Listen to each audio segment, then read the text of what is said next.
오늘 읽은 말씀에 근거해서 능력 주시는 하나님이라고 하는 제목으로 말씀드리겠습니다. 능력 주시는 하나님, 어떤 하나님의 모습이 드러나고 있을까요? 하나님께서 모세를 만나셨습니다. 모세가 생각하지도 못했던 그와 같은 때에 아주 평범한 날에 하나님께서 모세를 만나 주셨죠. 그리고 모세에게 기대하지 않았던 그러한 이야기를 하십니다. 애굽으로 가서 내 백성을 내가 인도해야 될 텐데 네가 지도자가 되면 좋겠다라고 그렇게 말씀을 하십니다. 도무지 모세로서는 받을 수 없는, 도무지 그대로 예 그렇게 하겠습니다 할 수 없는 그런 말씀을 하셨습니다. 자기의 삶을 돌아봐도 그걸 감당할 수 있는 형편도 아니고, 여러 위치나 또 자기의 나이나 여러 가지를 고려했을 때, 또 자기의 주변 상황을 봐도 불가능하다 하는 생각을 했죠. 그래서 하나님을 만났지만 선뜻 그렇게 하겠습니다 이렇게 하지를 못합니다. 계속해서 핑계를 대죠. 제가 가서 말하면 믿겠습니까? 또 누가 보냈다고 할까요? 여러 가지를 이야기를 합니다. 그때마다 하나님께서는 분명하게 말씀해 주시죠. 모세를 계속해서 이렇게 바꾸어 가시고 설득하시는 하나님의 모습을 만납니다. 이러한 하나님의 모습 속에서 우리 삶에 함께 하시는 하나님의 모습을 우리는 생각해 볼 수 있는 것 같아요. 우리 삶에 오셔서 우리를 조금씩 다듬어 가시는 그 하나님의 모습을 우리는 이 본문을 통해서 한번 생각해 보기를 원하고, 그럼 과연 능력이 뭘까 하는 부분에 대해서 우리가 오늘 집중해서 살펴보려고 합니다. 1절에 보니까 이렇게 말합니다. 그들이 나를 믿지 아니하며 내 말을 듣지 아니하고 여호와께서 내게 나타나지 아니하였다라고 말할 것 같습니다 라고 그렇게 이야기합니다. 그러자 하나님께서 뭐라고 하시죠? 내 손에 있는 것이 무엇이냐? 모세의 손에 있는 지팡이를 보시고 예 지팡이입니다 라고 하자 그것을 땅에 던지라. 던졌을 때 그것이 뱀이 됩니다. 모세도 놀라죠.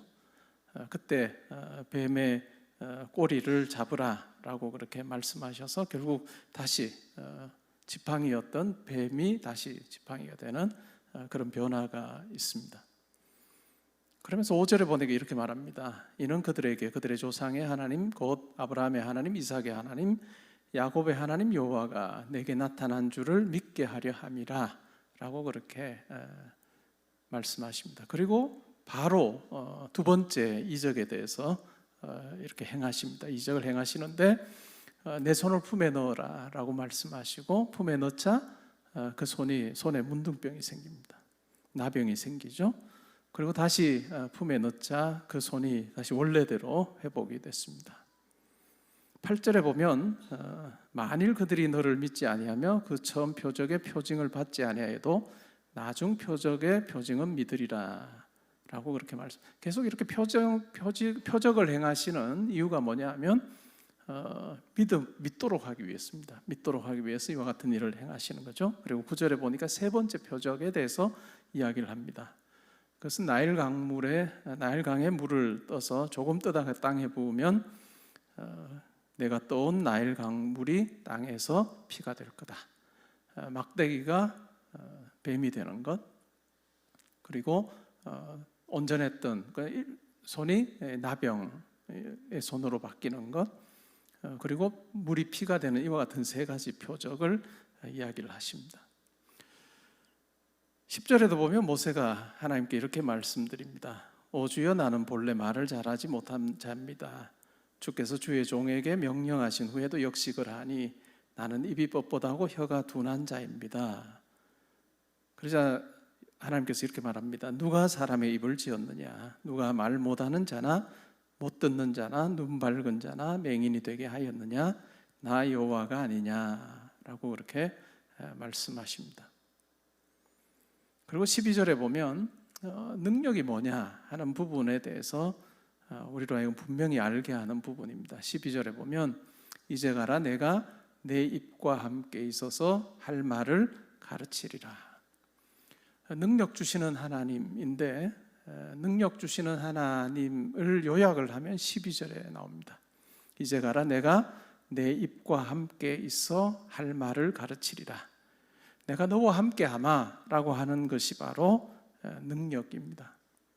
하나님의 능력이 뭐냐 하면 모세에게 지팡이를 던졌을 때 뱀이 되게 하고 다시 집었을 때 지팡이가 되게 하거나 또 아니면 원래 온전했던 손을 품에 넣었다가 뺐을 때 나병이 생겨 다시 넣었을 때 원래대로 회복되는 것이거나 아니면 나일강에 물을 조금 떠서 땅에 부었을 때 그 물이 피가 되는 이런 어떤 능력을 주신 것이 아니고 이런 능력을 주신 것이 아니고 이런 능력에 하나님께서 너와 함께 하고 있다라고 하는 것을 확증시켜 주시는 것, 그것이 바로 능력입니다. 우리가 하나님의 능력을 우리가 갈구할 때가 많습니다. 내가 하나님의 능력을 체험하기를 원합니다. 성령의 많은 체험을 하기를 원합니다. 주님 저에게 능력 주십시오라고 이야기를 하는데 우리가 잘 살펴봐야 하는 것은 그 능력은 절대로 하나님께서 모세에게 주셔서 그것을 행하게 하시는 그 같은 양상은 아니라는 것을 우리가 기억할 필요가 있습니다. 모세에게 분명한 능력으로 다가오시는 하나님은 내가 어떤 상황 가운데 있든지 내가 함께 하겠다라고 말씀하시는 것이 바로 그 하나님이 능력이십니다. 그것 또한 우리 삶에도 마찬가지죠. 그래서 결국은 모세의 손에 들렸던 그 막대기가 20절에 보면 뭐라고 이야기를 하느냐 하면 모세가 그의 아내와 아들들을 나귀에 태우고 애굽으로 돌아가는데 모세가 하나님의 지팡이를 손에 잡았더라 이렇게 합니다. 자기가 이제까지 쭉 살면서 가지고 있었던 지팡이에요. 근데 하나님의 지팡이가 됩니다. 이 하나님의 지팡이라고 하는 이 표현 속에 이 지팡이가 아주 신비한 능력을 얻게 돼서 이 지팡이를 통해서 많은 일을 행하는 그런 의미로서의 하나님의 지팡이가 아닙니다. 그런 의미로서의 하나님의 지팡이가 아니라 하나님께서 이와 같이 모세에게 나타나셔서 하나님이 어떤 분이신지를 보여주심으로 그 하나님과 함께하는 것이 자기에게 능력이라는 것을 알게 하신 그것이 바로 이 모세의 지팡이에서 하나님의 지팡이로 변하는 것 같은 일입니다. 우리 삶도 마찬가지일 거예요, 그렇죠? 우리 삶에도 성도로 사는 우리 삶에도 여러분 과연 이와 같은 체험이 여러분 가운데 있으신지요? 내가 교회 몇 년 다녔습니다. 아무 쓸데 없습니다. 죄송한 이야기지만 제가 30년 아무 쓸모 없습니다. 물론 또 다른 측면에 제가 쓸모 있다고 할 때가 있을 거예요. 오늘은 쓸모 없다 해야 되는 때입니다. 하나님을 만난 경험이 없으면 아무런 쓸모 없습니다. 내가 태어나서부터 교회를 다녔든 아니든 상관없고 내가 예배 자리에 한 번도 빠지지 않았든 상관없이 우리가 하나님 만나는 경험이 없으면 여전히 모세의 손에 들린 막대기 그것 의지해서 살 가능성이 큽니다. 그렇지 않고 정말 하나님을 만나게 되면 어떻게 될까요?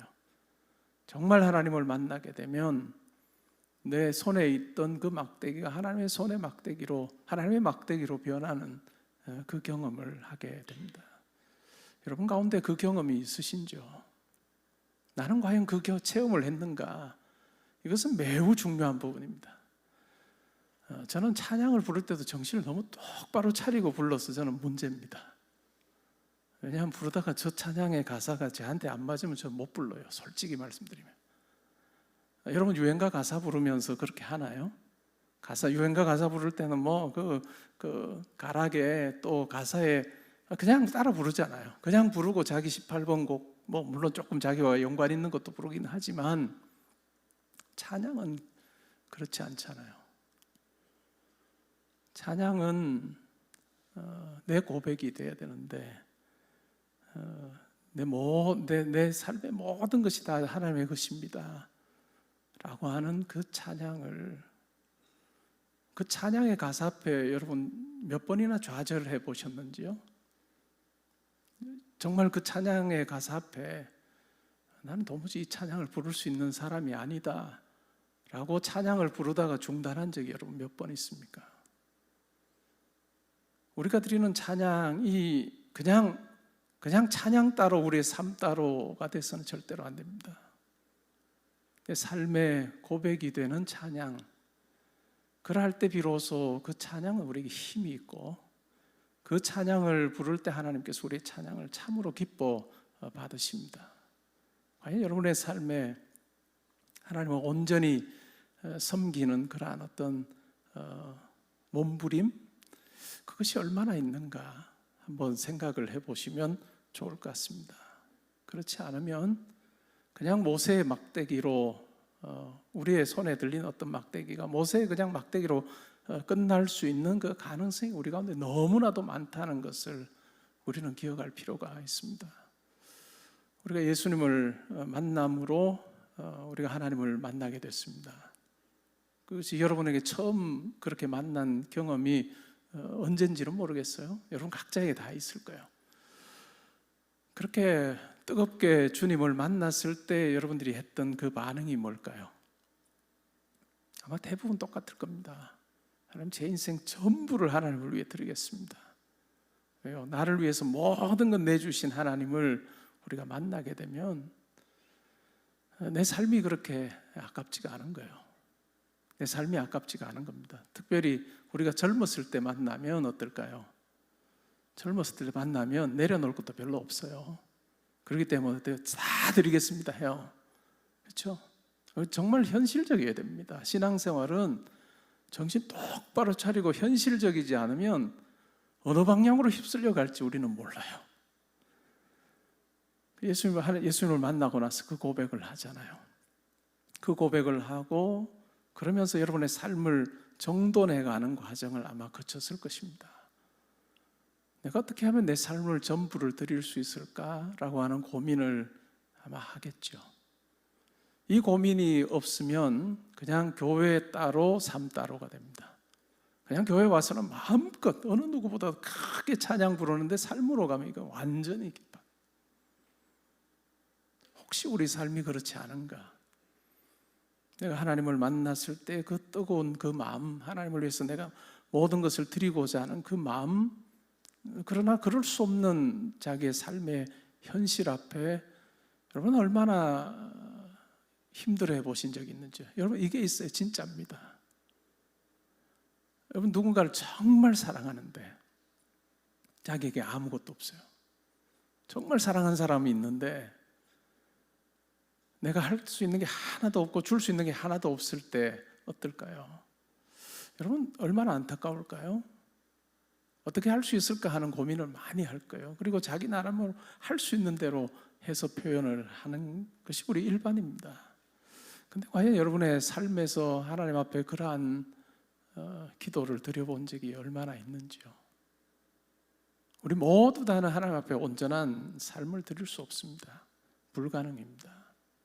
그렇게 하고 싶지만 불가능한 그러한, 어찌 보면 여전히 내가 앞서 있고 또 내 죄성이 더 강하여서 하나님보다는 항상 내가 우선인 그러한 삶을 우리가 살죠.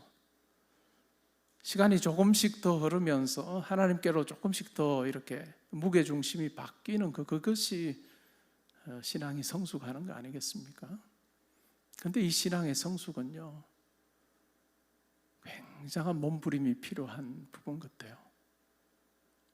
그냥 저절로 되지 아니하는, 그냥 예배 자리에 나와서 찬양하고 기도하고 돌아가는 이 반복된 행위로서는 도무지 우리가 경험할 수 없는, 때로는 내 살을 깎아내야 되고 또 때로는 하나님 앞에서 내가 과연 하나님을 보시기에 합당한 모습으로 살고 있는지를 항상 물음을 던지게 만드시는 그런 하나님.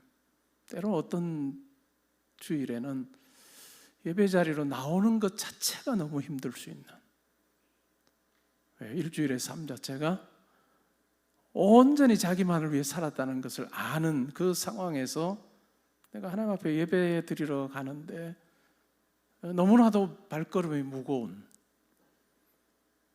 그래서 내 속에서부터 내가 하나님 이러한 존재입니다, 성령의 은혜가 없이는 내가 예배 자리에 설 수 없습니다 라고 하는 고백을 우리로 하여금 하게 하시는 그 하나님을 여러분은 얼마나 삶에서 체험하며 살고 계시는지요. 오늘 우리가 불렀던 찬양, 그렇다고 우리가 이 찬양을 부르지 말자는 건 아니고, 우리가 이 찬양을 부르는 나를 보며 과연 내 삶은 어떤가 우리가 살펴볼 필요가 있습니다.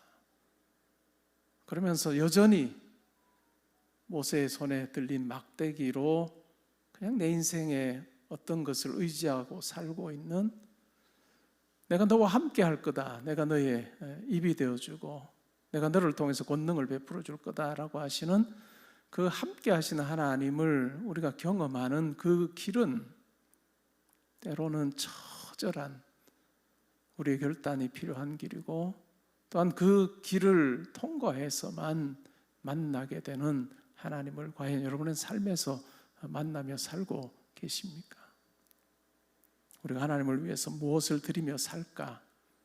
하나님께서 나를 위해서 아들을 내어주시고 십자가에서 나를 향한 사랑을 보여주셨는데, 내가 무엇을 드리며 살까? 내가 무엇으로 감사할까? 라고 하는 그 고민이, 그 열망이 여러분 속에 얼마나 크신지요. 그리고 그것을 하나님 앞에 온전히 다 표현할 수 없는 그것으로 인한 여러분의 마음의 억눌림이나 좌절이나, 여러분 이것이 있는 것이 진짜 신앙인입니다. 진짜 하나님 만나고 예수님 만났을 때 우리 가운데 일어나는 공통된 경험이 바로 이것일 것입니다. 왜요? 우리는 우리에게 주신 모든 것으로도 다 갚을 수 없는 그 은혜를 입었기 때문에, 예수를 통해서 우리가 하나님을 만났고, 또 그 하나님을 만남으로 우리의 삶에 함께 하심을 경험하게 되고, 또 이 땅에서의 삶뿐만 아니라 영원한 하나님 나라를 소유한 자로 우리로 하여금 살게 하시는 그 은혜를 우리는 분명히 알기에 우리의 생각을 뛰어넘고, 또한 우리의 이 땅에서의 인생을 뛰어넘는 그 하나님의 그 사랑의 스케일을 우리는 알기 때문에, 그 하나님 앞에 우리는 감사하며 또한 감격하며 우리는 사는 그러한 존재로 우리가 부름받았다는 것을 기억할 필요가 있습니다. 여러분의 삶은 어떠하신지요? 하나님을 위해서 여러분은 어떻게 살고 계십니까? 여러분의 삶을 어떻게 사용하고 계시는지 한번 잘 생각해 보시면 좋겠습니다. 제가 개포동교회에서 한 16년, 만 16년째 사역을 하고 있습니다. 많은 성도님들을 저는 봅니다. 근데 죄송한 말씀이지만 저는 저분의 기도는 하나님께서 들어주시겠다, 저분의 기도는 별 관심 없으시겠다, 솔직히 저에게 제가 판단할 능력은 없습니다. 그러나 목회자로서 그러한 부분들을 느끼는 부분들이 좀 있습니다. 하나님을 위해서 자기의 삶에 아무것도 헌신하지 않는 자가 하나님 앞에 뭔가를 간구하며 나갈 때 하나님께서 과연 들어주실까? 이것은 물질의 많고 적음을 이야기하는 것도 아닙니다. 자기의 삶의 자세가 어떠한가라고 하는 부분에 참 중요한 부분이 있는 것 같아요. 내가 하나님을 위해서 이렇게 살아야 되겠다, 하나님 나라를 위해서 내 시간을 드리고 물질을 드리고 이렇게 내가 살아야 되겠다 하는 그 우선순위를 분명히 가지고 내가 하나님의 이름을 조금이라도 존귀하게 하며 살아야 되겠다라고 하는 마음으로 사는 성도의 그 기도는 하나님께서 들으실 것입니다. 왜요? 그를 통해서 하나님께서 역사하실 때 그가 어떤 식으로 그 하나님의 역사를 또한 누려가고 또한 사용할지를 너무나도 분명히 아시기 때문에 하나님께서 함께 하실 거예요. 근데 하나님을 위해서 하나도 사용하지 않습니다. 시간도 물질도 재능도 하나도 다 사용하지 않고 오직 자기에게 여유가 생기면 다 자기만을 위해서 사는 사람이 있다고 생각해 볼까요? 그가 필요가 있어 하나님 앞에 간구하겠죠. 그 간구 들으시지 않습니다. 왜요? 하나님은 들러리로 서지 않으십니다. 왜냐하면 그와 같은 우선순위의 문제가 정리가 되지 않을 때 하나님께서는 함께 하시지 않는다라고 분명히 말씀해서 이야기를 하고 있습니다. 여러분의 삶을 한번 잘 살펴보십시오. 우리에게 주신 이 땅에서의 삶의 시간을, 또한 물질을, 재능을 내가 어떻게 사용하고 있는가 한번 잘 살펴보십시오. 그리고 하나님께서 내 가까이 계셔서 함께 하고 계심을 내가 교회 가서 들어서 아는 것이 아니라 내 삶 가운데서 그렇게 확인하며 살고 있는가 한번 잘 살펴보시면 좋을 것 같습니다.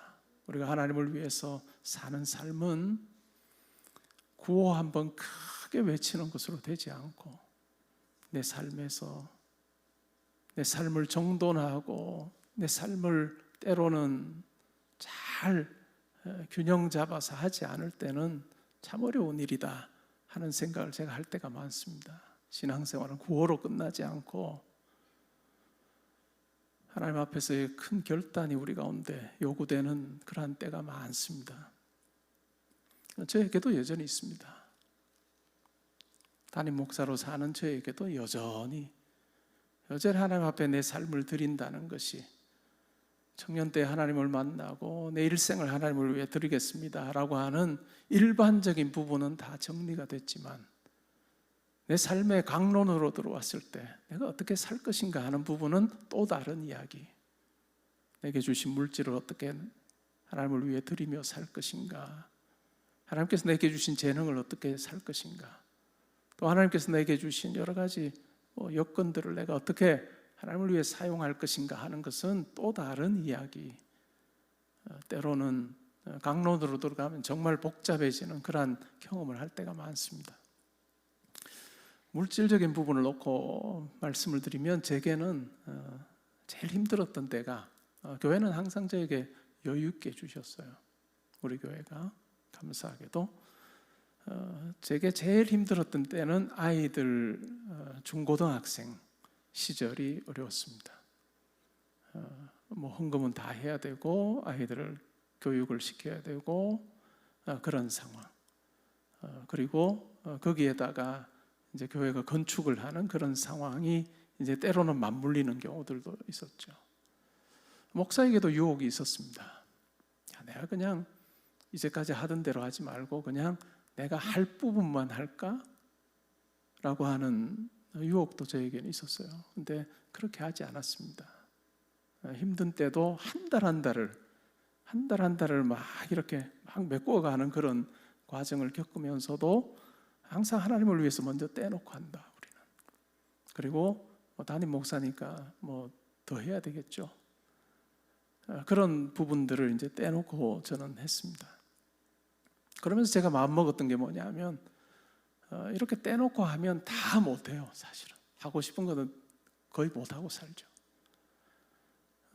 제가 그래서 해외여행을 제가 다녀온 게 2011년이 마지막입니다. 2011년이 그러면서 제가 마음을 먹은 거죠. 하나님, 제가 다 하고 살 수 없으니 요 기간 동안은 제가 밖에 나가지 않겠습니다. 그리고 그렇게 나갈 때 쓸만한 돈을 제가 하나님 위해서 드리겠습니다 하는 마음으로 그렇게 안에 재단하는 그 일이 없이는 절대로 우리가 하나님을 못 만납니다. 제가 오늘 이 밤에 왜 이렇게 말씀드리느냐, 주일 오전에 이 말씀을 드리면 실족할 분들이 많습니다. 초심자들의 경우는 이 교회 또 돈 이야기 안 합니다.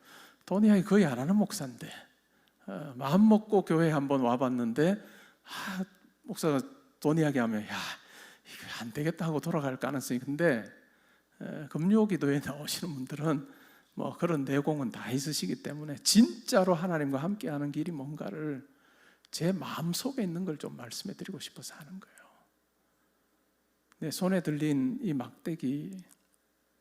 막대기가 하나님의 막대기로 바뀌는 것은 쉽지 않습니다. 뼈를 깎는 고통이 있어야 돼요. 제가 그래서 결혼하고 따님이 되고 나서 아내랑 한 약속이 있습니다. 우리가 하나님 앞에 헌금을 놓고 기본하는 헌금들은 다 있습니다. 헌금은 놓고 저희는 그냥 말씀드린 한 25%를 합니다. 근데 기도 중에 하나님께서 우리 각자에게 어떤 마음을 주시면 우리는 항상 많은 쪽을 선택한다. 그게 결혼 이후부터, 결혼하고 나서는 저에게 학생이니까 돈이 없었고요. 그러니까 그런 결정하기 너무 좋았고 아무 부담 없는 결정이었는데, 실제로 살면서는 또 다른 경험을 하게. 저는 우리 삶이 진짜 내 손에 들린 막대기로 살지 않고 하나님의 막대기가 되면 좋겠다 하는 생각이 있습니다. 근데 그러기 위해서는 여러분의 삶을 잘 정돈하는 시간이 필요하다. 내가 나를 위해서 다 하고 시간 다 하고 뭐 하고 하면서는 못한다. 팁을 좀 드릴까요? 어떻게 하면 좋은지. 운동 좋아하시는 분들이 있을 겁니다. 하나님께서도 우리가 운동하며 사는 거 좋아하십니다.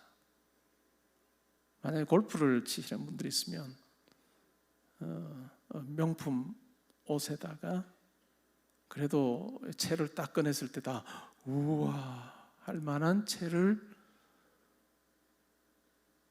쥐고 쳐야 뽀다고 난다고 생각합니다. 그걸 포기해야 될 겁니다. 정말 하나님을 위해서 내 삶을 드리겠노라고 고백을 하면 여러분들이 지금 가지고 계시는 채에서 만족하시고 하시면 좋습니다. 자전거 좋아하시는 분들 있습니까? 자전거 때로는 몇백만 원짜리 자전거 차잖아요. 그리고 뭐 더 좋은 것 추구하죠. 하나님께서 여러분들이 자전거 타고 또 달리는 것도 좋아하실 거예요. 근데 거기에서 더 나가서 막 가는 것은 아마 우선순위가 제대로 안 될 거예요. 제가 드리는 말씀이 뭐냐면, 여러분이 실링을 치지 않으면 여러분의 삶이 정돈이 안 된다는 이야기입니다. 항상 우리에게 주어진 뭔가가 있을 때 그 중에서 그냥 내가 가진 것 먼저 다 쓰고 하나님 앞에 드리면 시간도 그렇고 물질도 그렇고 남는 게 하나도 없습니다. 근데 하나님을 위해서 내가 이 부분은 내가 타협하지 않는다 하는 마음으로 하나님 앞에서 분명한 결정을 하고 우리가 하나님 앞에서 고민하는 그 고민을 하나님께서 정말 기뻐하십니다. 내가 분명히 이것을 이렇게 써도 되지만, 그러나 하나님의 말씀에 순종하여 내가 하나님께 먼저 내 삶을 드리는 그러한 한 모습으로 이렇게 살기 원합니다 하는 그 결정의 과정, 끙끙거리는, 목사인 저에게도 쉽지 않은 그 끙끙거리는 그 과정을 하나님께서 저를 보면서 참 좋아하셨던 경험을 합니다. 이것이 저는 성숙하는, 우리가 성화되는 과정이 그냥 말로 성화되는 것이 아니라 하나님 앞에서 내 삶에 내 살을 때로는 이렇게 잘라내는, 부스러기 그냥 하나님 앞에 드리는 것이 아니라 내 삶을 잘라내는 그 과정 속에 다른 사람들처럼 다 해도 되지만 그러나 그렇게 하지 않고 이렇게 합니다 하고 할 때 그 하나님께서 만족해 하시고 기뻐하시는 그 경험을 여러분들이 하시면 좋겠고, 그리고 나면 이 우선순위가 흔들리지 않을 때 하나님께서 여러분들의 삶에 함께 하셔서 여러분의 손에 들린 막대기가 하나님의 막대기가 되게 하시는 역사가 일어날 것입니다. 저는 우리 성도님들, 사업하는 성도님들을 위해서 기도할 때 정말 사업을 통해서 하나님의 영광을 많이 선포하게 해달라고 저는 기도를 합니다. 그런데 여러분들이 만약에 그와 같은 것을 경험하며 살기를 원하신다면 물질적인 부분에서도 하나님 앞에 온전한 예물을 올려드리는 자로 살 때 하나님께서 함께 하실 것이다. 저는 그렇게 확신합니다. 저는 제 삶을 통해서 그 체험이 있습니다. 그리고 그러한 결단으로 나아갈 때 하나님께서 얼마나 기뻐하시는가, 그리고 하나님께서 항상 함께 계셔서, 가까이 계셔서 내가 너의 입이 되어주고 너와 함께하마 라고 하는 것을 여러분들에게 말씀하여 주시고, 그럴 때 비로소 우리의 삶이 그냥 내 경우의 수대로 살지 아니하고 하나님의 경우의 수 속으로 들어가는 그 변화가 일어난다 하는 것을 여러분 분명히 아시면 좋겠습니다. 능력이 뭘까요? 하나님께서 내 삶에 함께 하셔서 내 환경을 바꾸어 주시는 그것이 아니라 하나님께서 나와 함께 하셔서 내가 하나님 백성으로 다듬어지게 하시고 또 우리가 하나님 자녀답게 다듬어질 때 하나님께서 그 사람에게 하나님의 일을 맡겨주십니다. 그 사람에게 하나님께서 물질도 맡기시고 그 사람에게 어떤 자리도 맡기시는 것을 여러분의 삶의 자리에서 분명히 경험하면 좋겠습니다. 우리의 생각과 다르게 역사하시는 그 하나님을 여러분의 삶의 자리에서 구체적으로 체험할 때 그때 하나님의 이야기가 될 거예요. 여러분의 이야기를 쭉 정리했을 때 하나님의 이야기가 되는 그러한 삶 우리가 살면 좋겠다. 하나님께서 우리 모두를 위해서 이 자리에 계시는 한 분 한 분을 위해서 자기의 모든 것 내어주신 그 하나님께서 여러분의 삶 가운데 함께 하셔서 여러분을 마음껏 들어 사용하셔서 이 땅에 하나님의 통치가 무엇인지 하나님의 선하심이 무엇인지를 분명히 보여주기를 원하시는 그 하나님의 그 놀라운 사랑을 체험하면 좋겠습니다. 우리가 이 마음으로 살 때 저는 이렇게 생각해요. 하나님께서 우리의 필요를 채워주신다.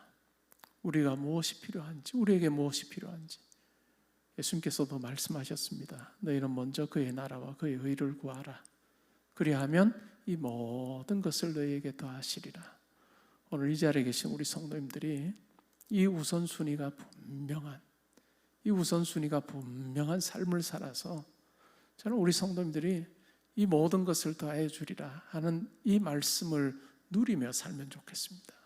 하나님께서는 이것을 주기를 원하시는데 우리의 관심 자체가 그냥 이 모든 것에 다가 있으면 하나님께서는 우리에게 그 약속을 누리며 살게 하지 않으실 것입니다. 사랑하는 성도 여러분, 돈 이야기 많이 안 하고 그렇게 하는 목사가 여러분들에게 큰맘 먹고 합니다. 오늘은 왜냐? 이것이 여러분이 복된 길이기 때문에 그렇습니다. 여러분의 손에 붙들은 막대기로 살지 말고 어느 주 만물을 창조하신 우리가 상상도 할 수 없는 하나님의 손에 하나님의 막대기로 여러분의 삶이 변하기를 주님의 이름으로 축복합니다. 아멘.